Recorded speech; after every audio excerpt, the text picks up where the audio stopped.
말씀은 누가복음 2장 52절, 잠언 4장 두 군데를 같이 한번 볼까요? 누가복음 2장 52절. 누가복음 2장 52절 찾으셨어요? 여러분 글자를 잘 보이세요? 저는 지금 안 보이는데 글자 크게 키우라는데 안 키워보시네요.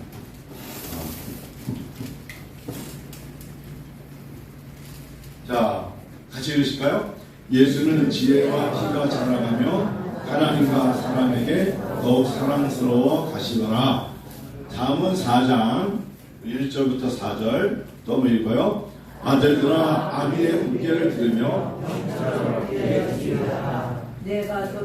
내가 선한 노래를 너희에게 전하노니 내 법을 떠나지 말라. 나도 내 아버지에게 아들이었으며 내 어머니 보기에 유약한 외아들이었노라. 아버지가 내게 가르쳐주기를 내 말을 내 마음에 두라. 내 명령을 지키라. 그리하면 살리라. 건강한 아이 따라하시다. 지혜, 키, 그리고 사랑 안에 성장하는 아이. 세 가지입니다. 3요소입니다. 누가 건강한 사람입니까? 지금 아기 학교를 했는데 우리가 아이예요. 아예 우리 집 애가 아니라 하나님의 우리가 아이예요. 아이. 건강한 아이, 건강한 사람, 지혜. 그리고 신체적으로 키.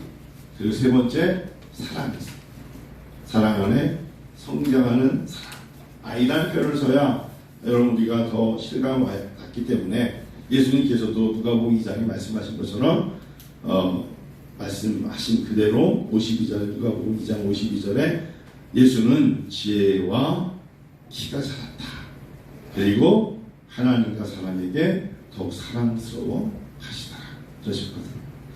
저는 다음 주까지 이 티셔츠 입을 거예요. 여러분 그렇다고 4일 동안 안 빠른 게 아니라 매번 빠른 거예요. 나올 때마다 빨아입고 나왔어요. 지혜라는 게요, 공부 잘하거나 약삭 빠는 게 아니에요. 그걸 지혜라는 게 아니에요. 한국교회를 향하여 어떤 김용석 교수님 아시죠? 김용석 교수님이 여자대학교 철학과학의 교수님이시 1920년생이십니다.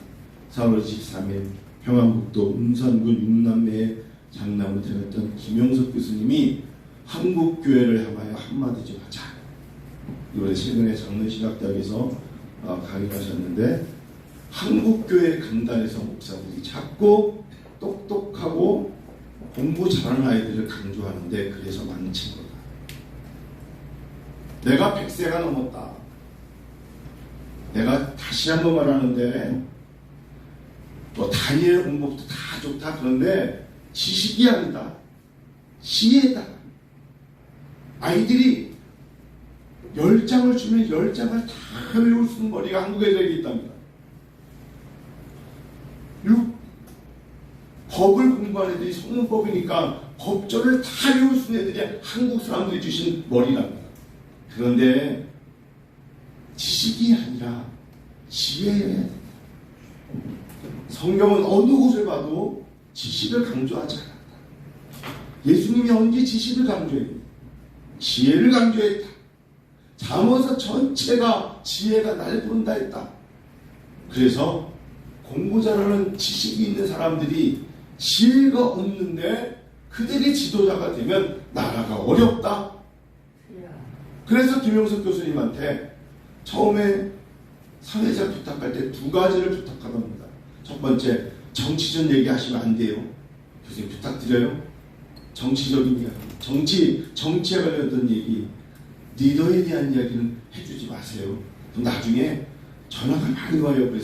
그래서 내가 나 외에 누가 하겠니? 나니까 해야지. 그리고 40분 강의해달라길래 1시간 20분 하셨대요.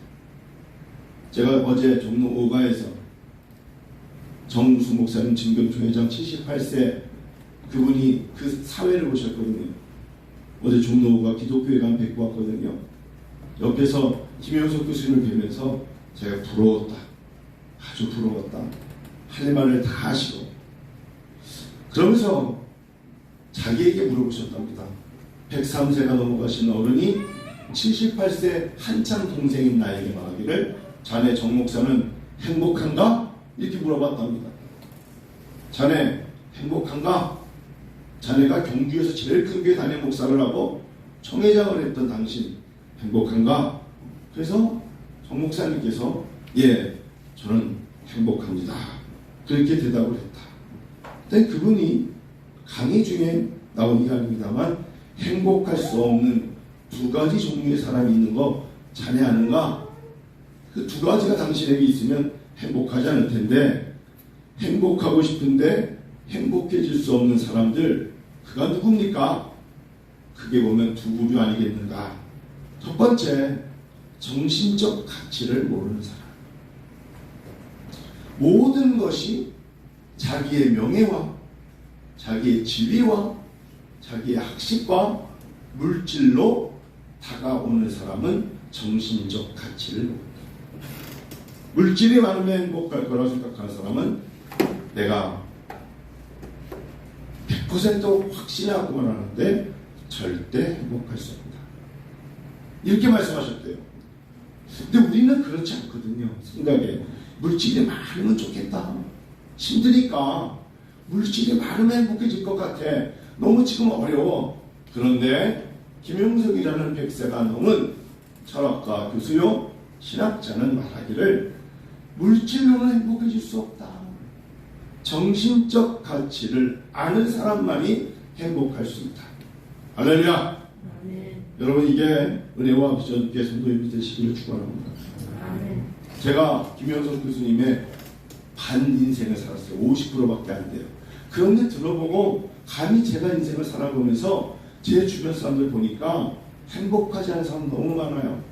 분명히 저보다 10배가 아니라 100배의 물질이 있어도 그들에게 나타나지 않는 행복 바이러스가 없어요. 아마 권사님 정도 하시면 정도면 아마 후배들에게 동생들에게 하고 싶은 말씀 맞을 거예요. 그 정신적 가치가 뭘까요? 여러분 말 한마디 친절함, 배려 이런 게 정신적 가치입니다.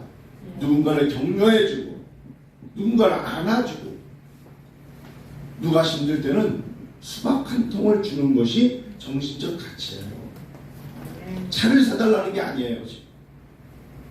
목마른 자에게 물 한 잔 주는 예수님께서 이 소자에게 냉수 한 그릇 주는 자가 곧 나를 대합니다 하신 그 말씀의 정신적 가치. 제가 저희 교회 강대산 의자를 우리 교회에 오신 어떤 목사님에게 그 목사님에게 목사님 목공 하시잖아요. 목공만 40년 하셨어요.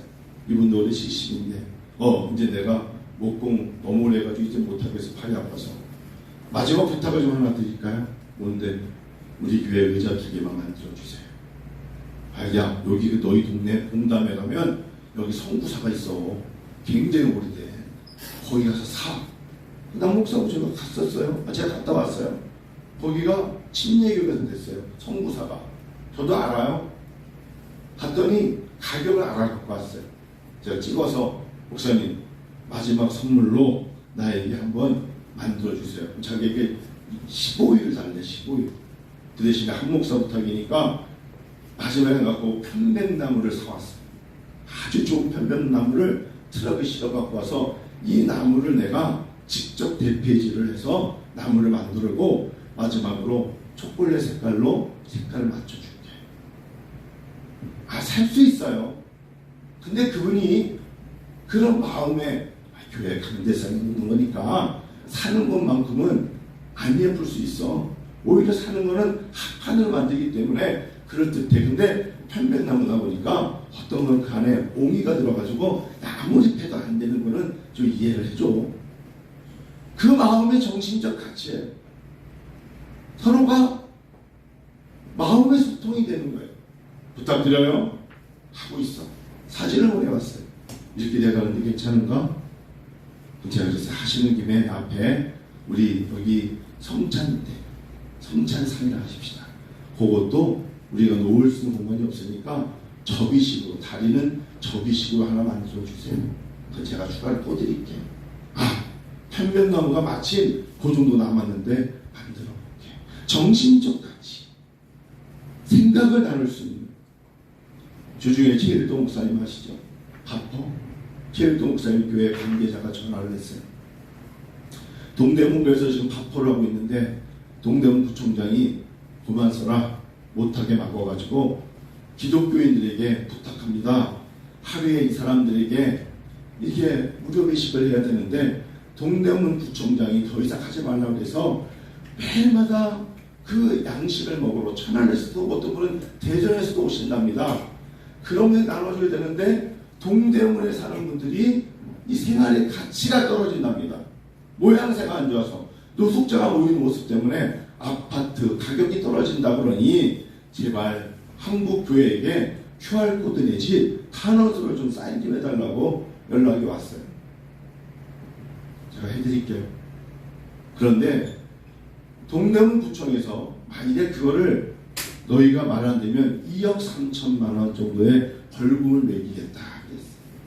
그래서 이분들이 다시 그냥 그 건물을 사용하지 않고 다리 밑에서 그냥 배식을 해야겠다라고 최근에 결정을 했다는 거죠. 다리 밑에서 배식을 하면 동대문에서 하면은 정말 동대문 내에 있는 아파트 사람들은 기겁을 할 겁니다. 그나마 오래된 건물에 사는 게 나은 거죠. 그런데 사람들은 내 아파트가 혹시나 평가에서 떨어질까봐 배고파서 오는 사람들에 대한 마음을 헤아리지 못하는 거예요. 두 번째 김영석 교수가 그러면 두 번째 행복하고 싶은데 행복해질 수 없는 사람들 두 번째가 똑같은 얘기입니다. 이기주의적인 사람은 행복해질 수 없다. 여러분 이기주의와 반대 이타주의인데요. 자기 자신이 아니라 나 자신을 챙기고 내 이익을 챙기고 그럼 벌써 그 사람 곁에는 행복 바이러스가 없어요. 말하고 싶지 않고 다가가고 싶지 않고 그냥 말 걸면 피해가고 싶고 누군가는 되게 말을 많이 하고 싶을 때가 있고 커피 한 잔 마시고 싶을 때가 있고 어떤 사람은 귀찮은 사람이 있어요.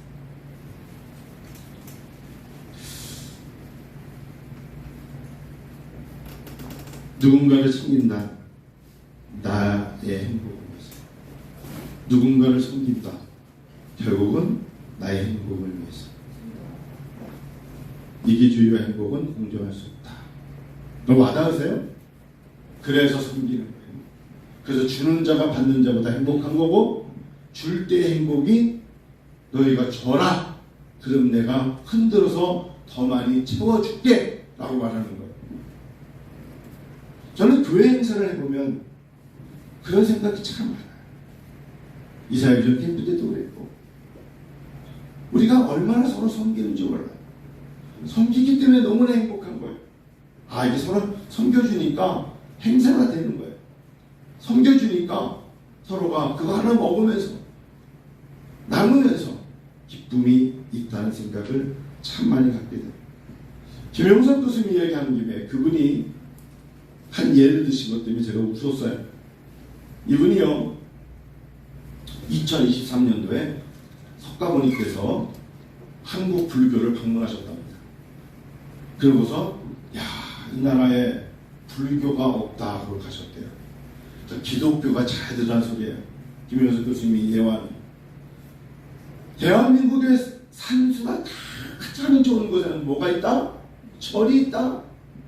사람들이 길가에서 하이웨이에서 차를 타고 가다가도 저기가 절이야 라고 산수가 그렇게 좋아서 알 수 없기에 그들이 뭘 만들어놨다? 자기 얼굴 석가모니상을 그렇게 크게 만들어놨다. 여기 절이 있어 라고 광고를 해서 사람들이 지나가다가 자기는 한 번도 황금색 옷을 입어본 적이 없는데 황금색 옷을 다 입혀가지고 곳곳에 앉혀놨다는 거예요. 세워놓고. 그래서 석가모니가 너무 화가 나가지고 불교의 지도자들을 불러가지고 야단치면서 내가 언제 너희들 보러 산속 깊은 곳에 들어가라 그랬니? 두 번째, 언제 그렇게 내 얼굴을 만들어가지고 앉혀놓고 세우더라 그랬니? 야단을 치며 한탄했다. 예수님이 오시면 뭐라고 하실까? 예수님이 이번에 한국에 오시면 뭐라 하실까? 라고 하면서 끝내셨어요. 저는 몰랐어요. 그러면서 김영석 교수님이 그런 얘기를 했대요. 원불교를 아시나요? 원불교? 여러분 원불교 아세요? 이제 2016년에 100주년이니까 이제 한 10년쯤 됐다 하십시다. 원불교의 배경은 불교가 썩었기 때문에 나온 게 원불교예요. 제가 원불교에서 한번 조사해 봤는데 박준빈이라는 사람이 1916년에 세운 신흥종교에 불과했어요. 원불교가. 그런데 원불교가 가장 불교의 폐단, 불교의 물질적인 세속화를 계속 지적하면서 원불교답게 튀어나온 게 바로 이 원불교인데 한국에서 신도수가 4위인 종교입니다. 네 번째가 됐답니다. 이건희 회장도 원불교였잖아요. 근데 원불교가 불교의 가장 약한 게 뭐냐를 물어봤을 때 이 사람들이 두 가지를 내세웠습니다. 첫 번째, 교육이 죽었다. 교육이 죽었다. 그래서 원광대학을 세웁니다. 교육이 죽었다. 나라가 잘 되려면 교육이 살아야 된다. 맞습니까, 여러분? 맞죠? 나라가 잘 되려면 교권이 살아야 돼요. 나라가 잘 되려면 선생님들을 가르치는 자를 존중해줘야 돼요. 그래야 그분들이 정말 자신감을 가지고 사랑하니까 야단치는 거고 사랑하니까 그 소리를 들 수 있는 분위기가 돼야 돼요. 그래서 원광대학을 세운 거예요. 두 번째, 한국 불교가 산속 깊이 들어가 있으니까 누가 치료합니까? 치료할 수가 없는 거예요. 돈 닦으러만 들어가는 거야. 그래서 원광대학이 우리는 그렇지 않다. 의과대학병원을 세우고 한의과대학병원을 세우고 치과대학 등 전국의 8개 병원을 운영하고 있다. 제가 서울대병원도 있고 마산도 있고 많지만 원광대학의 이 원광이라는 이 원불교의 정신을 보면서 한국교회가 다시 생각해야 되는 게 있어요. 교육에 힘써야 돼요. 한국교회도 한국교회 내에 있는 성도들이 배움을 원치 않아요. 많이 아는 것 같아요. 성도님들 정말 여러분 성화가 뭐고 영화가 뭐고 거룩이 뭐고 칭의가 뭐고 그 많은 것이 얼마나 많은 교리가 있어요. 니케아 종교회가 있고 칼케돈 종교회가 있고 웨스트민스터 종교회가 있고 많은데 내가 주일날 교회만 왔다 가면 김영석 교수가 이랬어요. 한국 교회가 이 모양이 된 건 성도들이 신앙화가 아니라 종교화가 됐다. 일주일에 한 번 예배드리면 됐지 뭐. 11조도 안 해, 감사헌금도 안 해, 주정헌금도 안 해, 선교헌금도 안 해. 일주일에 한 번 나는 교회 왔다 가면 종교적으로 된 거다. 이 김영석 교수가 한 얘기예요. 종교화됐다. 그리고 자기는 천국에 갈 수 있을 거라는 자기만의 교리를 만들었다. 알 수 없는 것이다. 신앙화가 되어야 된다. 여러분 공감하세요? 신앙인이 되세요. 예수 잘 믿는 신앙인이 됩시다. 종교에 기독교라 적으면 신앙인이 되셔야 돼요. 예수 믿는 사람이 되어야죠. 기독인이 되세요. 그리스도인이 되세요. 기독이라는 단어는 예수 그리스도의 죽으심, 살아있을 때의 삶 보고 배우는 것을 우리는 그리스도인이라는 거예요.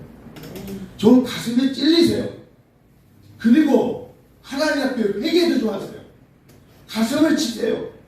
내가 이렇게 예수 믿으면 내 자녀도 이렇게 믿어 수밖에 없어라고 하나님 앞에 회개해야죠. 요즘은 그런 마음이 많아요. 김영석 교수님 말처럼 한국교회가 종교화됐다. 신앙인으로 살기를 원치 않는다.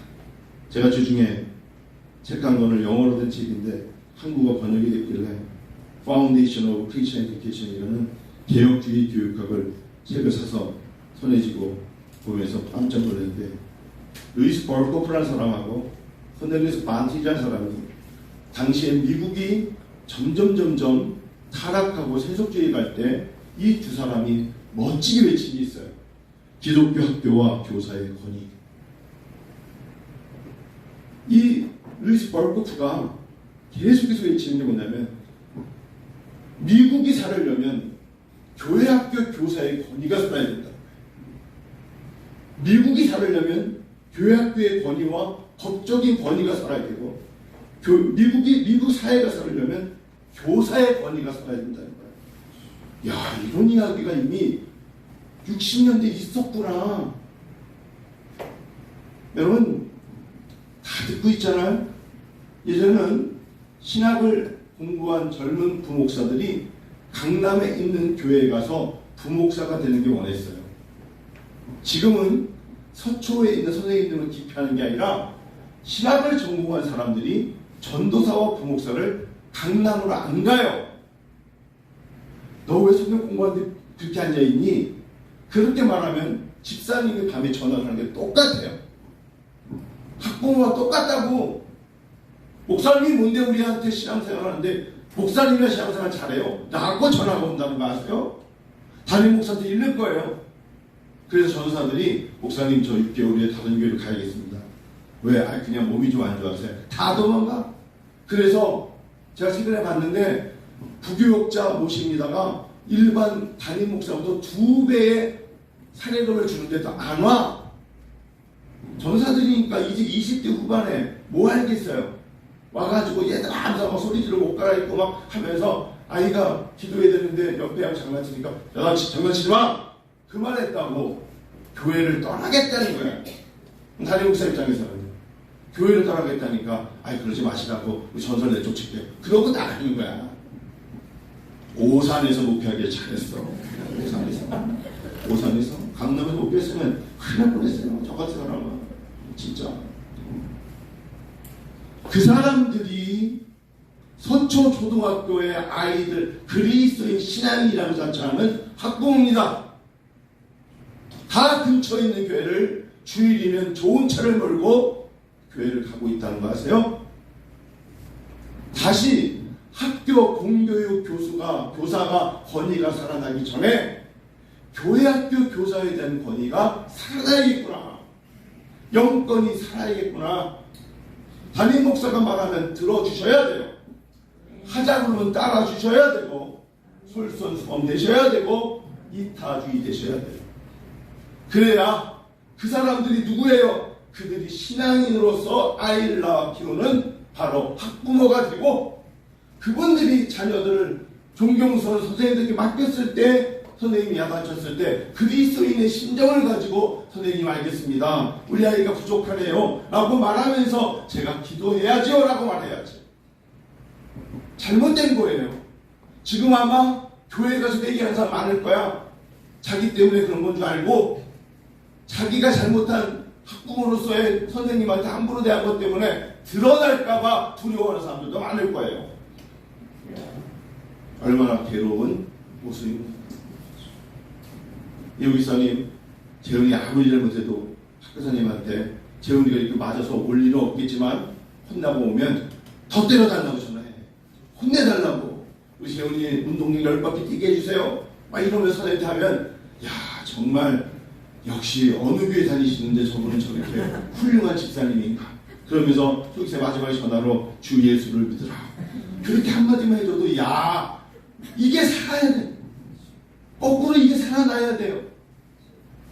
학부모가 교사한테 뭐라 그러는 사람들 치고 자기가 그리스도인이라고 말하는 사람은 한 명도 없었을 겁니다. 그런데 분명히 차에는 십자가를 달고 다녔을 거예요. 이게 아픔이에요. 아픔입니다. 지혜, 성도 여러분, 지혜로운 사람 되시기를 축원합니다. 지혜는 예수의 영이에요. 예수의 영이 임해야죠. 똑똑한 아이가 아니라 예수의 영이 임하는 아이들, 사람과 하나님 앞에 사랑스러워질 겁니다. 하나님과 사람 앞에 사랑스러워지시다. 할렐루야. 하나님이 그런 아이들이 잘 먹고 건강하게 잘 크니까 키도 쑥쑥 키도 잘하는 거예요. 키가 그렇다고 1m 80이 아니라 건강함을 말하는 거예요. 건강하게 그런 거죠. 말씀을 마쳐야겠습니다. 저는 이번에 우리 교권에 대한 이야기를 항상 뒷북치는 이야기들만 나오는데 목사의 한 사람으로서 이번의 기회가 정말 좋은 기회인데 선생님들과 학부모 얘기할 게 아니라 교회가 다시금 예수 믿는 우리가 종교인이 되지 말고 신앙인이 되었으면 좋겠다. 신앙인이 되어야 된다. 다시 회복해야 돼. 사랑은 오래 참고 사랑은 온유하며 사랑은 시기하지 아니하며 사랑은 자랑하지 아니하며 교만하지 아니하며 무례히 행하지 아니하며 자기의 유익을 구하지 아니하며 악한 것을 생각지 아니한다. 만일에 정말 그러한 마음으로 선생님 24살의 선생님보다 10살 정도 많은 언니들 아니면 오빠격 되는 사람들이 있었다면 그들이 예수를 믿는 사람이라면 사랑은 온유했어요. 그리고 사랑은 내가 어디 산다고 자랑하지 않고 교만하지 않고 무례히 행하지 아니했을 것입니다. 형제들아, 너희가 자유를 위하여 부르심을 입었으니 그러나 그 자유로 육체의 기회를 삼지 말고 오직 사랑으로 서로 종노릇하라. 사랑으로 서로 섬기라는 겁니다. 요한일서 4장 7절에 이 말씀을 한번 외치고 이제 우리 여러분 기도하는 시간 가져요. 사랑하는 자들아, 우리가 서로 사랑하자. 사랑은 하나님께 속한 것이니 사랑하는 자마다 하나님으로부터 나서 하나님을 안다. 내 자녀만 귀한 게 아니야. 내 자녀도 내가 내 자녀 때문에 누군가에게 함부로 대하면 나중에 내 자녀가 또 어려움을 겪을 수 있어요. 우리 교회학교, 우리 지금 신영자매가 교회학교 선생님, 부장님이 이주희 우리 장님인데 저분들에서 기도 많이 해주세요. 그리고 감사하게도 우리 교회학교에 수많은 아이들 중에 대표로 재은이 제아가 있는데 얘네들이 선생님을 너무 잘 따라. 그 예뻐. 너무 선생님 말도 잘 듣고 우리 다 밥 먹을 때까지 쟤네들에서 공부하고 있어. 너무 예뻐. 그래서 여러분 교회학교 선생님들의 권위를 인정해 드리고 존경해 주시기를 부탁드려요. 오늘도 예배 끝나자마자 오후 예배는 없지만 10분 정도 남아 계시면 오늘 제가 예배가 교회란 무엇인가를 간단하게 10분 정도 나눌 겁니다. 담임 목사가 준비를 많이 했어요. 근데 그냥 나는 이런 거 들어야 필요 없어. 어쩔 수 없어요. 그냥 아무리 해도 필요 없다고 느끼는 분들이 있고 또 들어야 될 사람들은 듣는 거거든요. 이제 여러분 같이 기도하는 시간 갖기를 원합니다. 지혜란 영적인 창문과 같아서 고난이 닥치면 자꾸 그 고통만 묵상하다 짓눌려 질식하고 만다. 하지만 하나님께서 지혜란 창문을 열어주시면 희망을 묵상할 수 있다. 내 인생이 영혼을 향해 열려있고 희망으로 가득 채어 있다는 것을 깨달을 수 있다. 루이스 브라운입니다. 이 시간 기도합니다. 노아는 지혜로운 자였어요. 그래서 홍수나기 전에 지혜로 하나님 앞에 방주를 지었어요. 다윗은 지혜로운 자였기 때문에 물맷돌 5개를 가지고 준비했고 모세는 지혜로운 자였기 때문에 지팡이를 들고 홍해를 갈랐고요. 여러분, 은혜와 부장께 성도 여러분, 말씀과 기도로 지혜로운 자 되시기를 축원합니다. 기도하십시다.